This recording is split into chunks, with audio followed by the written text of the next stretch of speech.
Well, I know that we're going to use every tool at our disposal to fight him on this unconstitutional power grab that really will badly damage our military readiness.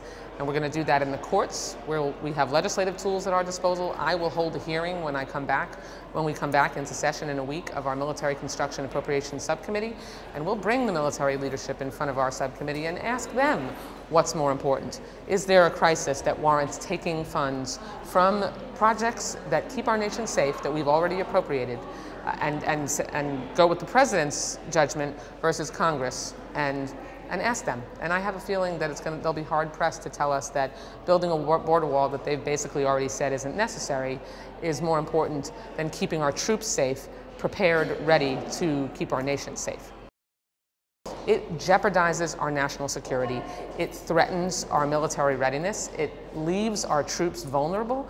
And it does that by doing things like taking funds we've already allocated but not yet spent, but they haven't yet spent, from our intelligence centers, from our military readiness centers, from the schools on military bases across the world. The president just lies whenever it suits him. We have actually historic lows of apprehensions at our border and of attempted border crossings. But there is no crisis at our border. There are no drugs streaming across our border. In fact, most drug interdictions occur at our border crossings. 90% of them do. And so there's just no one that that actually knows what they're talking about. None of his military leadership, and no national experts have agreed with the president that there's a crisis that warrants a national emergency. I think he's doing exactly what he said he was going to do. He wanted the Republicans to support the bill that we passed last night.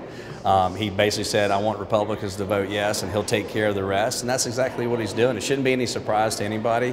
When the president says he's going to do something, he typically does it. You know, he said when he was candidate, people are like surprised, like, oh my God, he's doing the stuff. Well, he said it when he was candidate Trump, now he's President Trump, and he's putting the security of the American people ahead of partisan politics, and I fully respect that.